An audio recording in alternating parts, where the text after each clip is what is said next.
The big question, health-wise, how's Ariana? Do you know if she's good to go yet? We don't know yet. We'll see how she does in practice today, but it's trending in a good way, so we're hopeful, but I'll make sure Sarah knows after practice, and I'll let you know.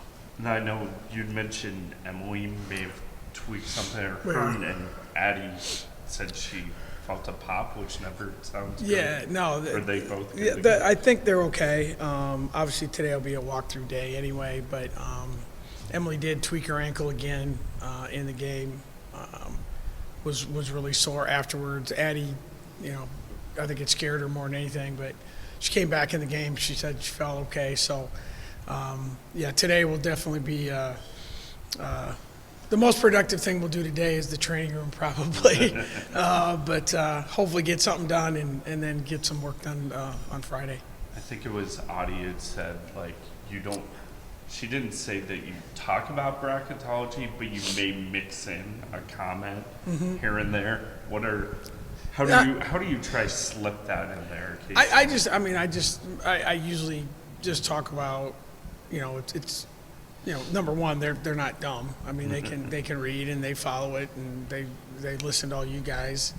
But I just tell them, like, we're playing important games at the end of the year and there's a lot to play for and there's teams that are playing because they have to play. So we don't get into the specifics because no one really knows.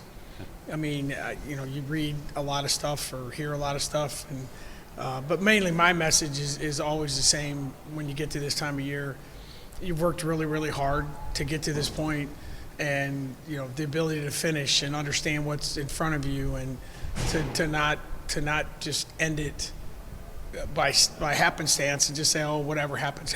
You dig in a little deeper and then you make a decision, because obviously if we play well, then we're in a great spot. If we don't, then we get what we deserve. It seemed like last year Baylor liked to press a lot. Am I wrong?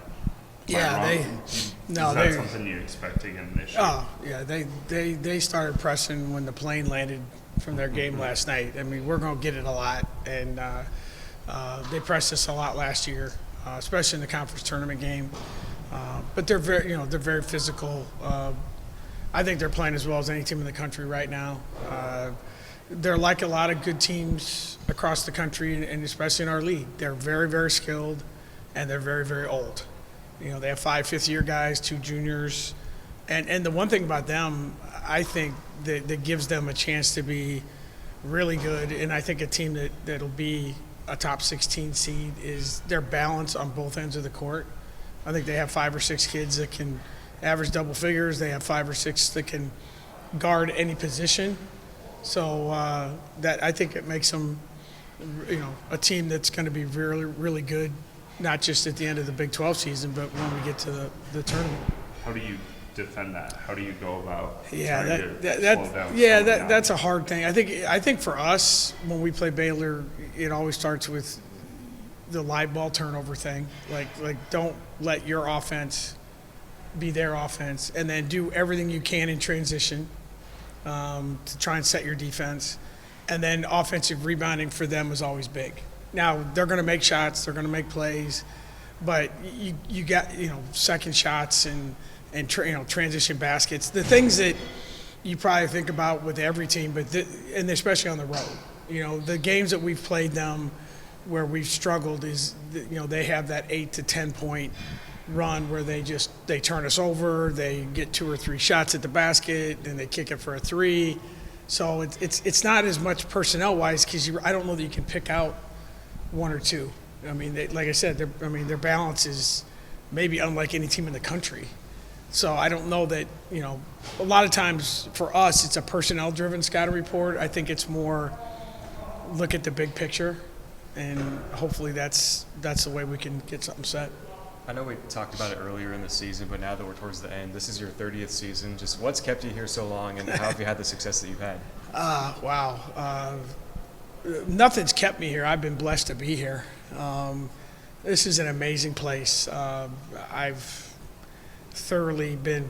I don't know. I don't know how I got so lucky. I mean, I'm living a dream. I really am, and I got to do this in my home state, and I got to do it in front of my parents and my wife's parents and my son's on my staff and my family's involved. And I just, to be honest with you, I've been lucky that I've worked at a place that appreciated women's basketball and appreciated what we've tried to do in our own way. I know exactly where we belong. We've stayed in our lane and hopefully done that the right way. But I mean, the reason that we've had some level of success is I've had really good players, and been blessed to have a staff that's pretty cohesive over the years. And so, yeah, it's been quite a journey and one that I don't take for granted ever. It's an honor to walk in this building. It's an honor to walk into Hilton, and I appreciate that the fans have embraced our team like they have. How vocal of a leader is Emily Ryan? Very vocal. She's the most vocal player I think I've been around maybe ever. In a time when players aren't real vocal. They grow up on their phones. They don't grow up talking. But like I said, if you come to practice or you're right behind our bench, you hear I said this many times, you hear two voices all the time, hers and mine. And they listen to her a hell of a lot more than they listen to me, which is smart. So, but that's just in her nature. I really don't know where she got it, but that's just who she is as a person, as a player. She's a point guard and she's a talker and she's a leader and all the stuff that you think that position should be. She is. She's like Rocco. For us. I mean, it's just. That's the person they listen to. That's the person they trust. That's the person that they, when things go wrong, Emily's usually the one that's like, all right, we're good. Let's just keep playing. So it's hard to believe that she's getting down to the end, but she's been quite a person for our team and someone that our players are lucky they got to play with. Do you think that the way that she talks, the way that she leads, the way that the others listen to her, is that something that could translate to a coaching career for her later? Yeah, she'll be a great coach. She really wants to be a coach.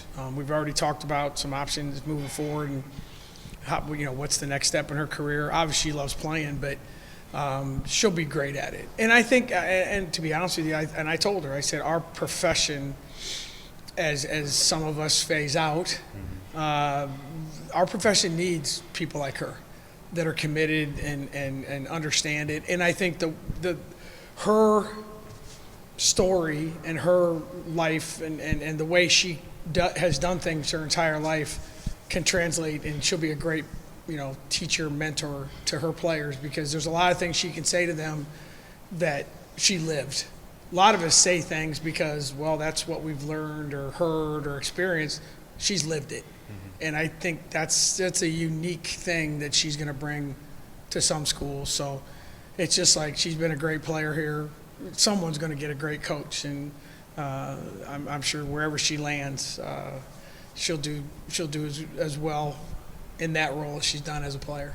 Have you talked about possibly finding something for here next? Oh, I next mean, year? if we had something, that's a no-brainer. Yeah. I don't know that that's going to be possible. Sure.